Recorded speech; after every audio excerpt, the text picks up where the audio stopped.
Mark. Kichcha Sudeep ಅವರು ಈ ಹಿಂದಿನ ಸಿನಿಮಾ ಮ್ಯಾಕ್ಸ್ ಟೀಮ್ ಜೊತೆ ಮಾಡ್ತಿರೋ ಎರಡನೇ ಸಿನಿಮಾ ಇದು. ಕಾಪ್ ಆಗಿ ಸಸ್ಪೆನ್ಷನ್ ನಲ್ಲಿ ಇರುವ ಅಜಯ್ ಮಾರ್ಕಂಡೆಯ ಅಕ್ಕ ಮಾರ್ಕ್ ಈ ಸಿನಿಮಾದಲ್ಲಿ ಪ್ರೇಕ್ಷಕರನ್ನ ರಂಜಿಸೋದ್ರಲ್ಲಿ ಯಶಸ್ವಿಯಾಗಿದ್ದಾರ. ಬನ್ನಿ ನೋಡ್ಕೊಂಬರೋಣ. ಹಾಯ್ ಹಲೋ ನಮಸ್ಕಾರ, ನೀವು ನೋಡ್ತಾ ಇದ್ದೀರಾ ರಾಘವ್ ಸಿನಿ ಟಾಕ್ಸ್. ಈ ವಿಡಿಯೋ ನೋಡ್ತಾ ಇದ್ರೆ ದಯವಿಟ್ಟು ಸಬ್ಸ್ಕ್ರೈಬ್ ಮಾಡಿಕೊಂಡು ಸಪೋರ್ಟ್ ಮಾಡಿ. ಓಕೆ, ಬನ್ನಿ ಡೀಟೇಲ್ ಆಗಿ ನೋಡುವ. ಇಲ್ಲಿ ಸ್ಟೋರಿ ಬಂದು 18 ಮಕ್ಕಳ ಕಿಡ್ನಾಪ್ ಇಂದ ಸ್ಟಾರ್ಟ್ ಆಗಿ ಒಂದು ಸಿಚುವೇಶನ್ ಇಂದ ಮತ್ತೊಂದು ಸಿಚುವೇಶನ್ಗೆ ಇಂಟರ್ಲಿಂಕ್ ಆಗ್ತಾನೆ ಹೋಗುತ್ತೆ. ಫಸ್ಟ್ 15 ಮಿನಿಟ್ಸ್ ಅಂದು ಕಂಪ್ಲೀಟ್ ಎಂಗೇಜಿಂಗ್ ಆಗಿ ಗ್ರಾಫ್ ಹಾಗೂ ಲೆವೆಲ್ ರೈಸ್ ಆಗ್ತಾನೆ ಹೋಗುತ್ತೆ. ಈ ಸಿನಿಮಾದಲ್ಲಿ ಸುದೀಪ್ ಅವರ ಇಂಟ್ರೊಡಕ್ಷನ್ ಬೆಸ್ಟ್ ಇಂಟ್ರೊಡಕ್ಷನ್ ಅಂತಾನೆ ಹೇಳ್ಬೋದು. ಇನ್ನು ಪರ್ಫಾರ್ಮೆನ್ಸ್ಗೆ ಬರೋದಾದ್ರೆ ಸುದೀಪ್ ಅವರು ಕಿಲ್ ಮಾಡಿದ್ದಾರೆ ಅಂತಾನೆ ಹೇಳ್ತೀನಿ. ಅವರ ಮ್ಯಾನರಿಸಮ್ ಮತ್ತೆ ಅದೇ ಸ್ವ್ಯಾಗ್ ನೆಕ್ಸ್ಟ್ ಲೆವೆಲ್ ಗುರು. ಮೂವಿ ತುಂಬಾ ಫುಲ್ ಫೈಟ್ಸು, ಸಾಂಗ್ಸು, ಸ್ವ್ಯಾಗು, ಏನ್ ಹೇಳೋದು, ಕಂಪ್ಲೀಟ್ ಕಮರ್ಷಿಯಲ್ ಮೂವಿ ಆಗಿದೆ. ಇಂಟರ್ವ್ಯೂಸ್ ಅಲ್ಲಿ ಸುದೀಪ್ ಅವರು ಹೇಳಿರೋ ಹಾಗೆ ವಿಲನ್ ತುಂಬಾ ಚೆನ್ನಾಗಿ ತೋರಿಸಿದ್ದಾರೆ. ಮ್ಯಾಕ್ಸ್ಗೆ ಕಂಪೇರ್ ಮಾಡಿದ್ರೆ ಇಲ್ಲಿ ಒಬ್ಬ ಸ್ಟ್ರಾಂಗ್ ಇಂಟೆನ್ಸ್ ಕ್ಯಾರೆಕ್ಟರ್ ಇದೆ. ಹಾಗೆ ತುಂಬಾನೇ ಟ್ವಿಸ್ಟ್ಗಳನ್ನ ಇಡೋ ಪ್ರಯತ್ನ ಮಾಡಿದ್ದಾರೆ.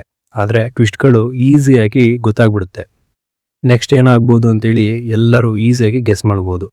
ಇನ್ನೂ ಸ್ವಲ್ಪ ಸ್ಕ್ರೀನ್ ಪ್ಲೇನಲ್ಲಿ ಆಟ ಆಡ್ಬೋದಿತ್ತು. ಇನ್ನು ಬೇರೆ ಕ್ಯಾರೆಕ್ಟರ್ಗಳಲ್ಲಿ ನವೀನ್ ಚಂದ್ರ ಅವರದಂತೂ ಏನ್ ಗುರು, ಸ್ಟಾರ್ಟಿಂಗ್ ಇಂದ ಎಂಡಿಂಗ್ ವರೆಗೂ ಬೆಸ್ಟ್ ಪರ್ಫಾರ್ಮೆನ್ಸ್ ಕೊಟ್ಟಿದ್ದಾರೆ ಅಂತಾನೆ ಹೇಳ್ಬೋದು. ಗುರು ಸೋಮ್ ಸುಂದರಂ ಅವ್ರನ್ನ ಇನ್ನೂ ಚೆನ್ನಾಗಿ ಬಳಸ್ಕೋಬೋದಾಗಿತ್ತು. ಇನ್ನು ಬೇರೆ ಬೇರೆ ಕ್ಯಾರೆಕ್ಟರ್ ಇದ್ರು, ಒಳ್ಳೆ ಸ್ಪೇಸ್ ಇದ್ರು ಸಹ ಕತೆ ಮೇಲೆ ಅಷ್ಟೇನು ಇಂಪ್ಯಾಕ್ಟ್ ಮಾಡಲ್ಲ. ಇನ್ನೂ ಸ್ಟ್ರಾಂಗ್ ಆಗಿ ಬರ್ಕೋಬೋದಿತ್ತು ಅಂತ ಅನ್ಸುತ್ತೆ. ಮ್ಯೂಸಿಕ್, ಅದಿನೇಶ್ ಅವರು ಬೆಸ್ಟ್ ಮ್ಯೂಸಿಕ್ ಅನ್ನ ಕೊಟ್ಟಿದ್ದಾರೆ. ಕಂಪ್ಲೀಟ್ ಎಂಗೇಜಿಂಗ್ ಆಗಿ ಇರುತ್ತೆ. Cinema through out carry forward ಆಗುತ್ತೆ.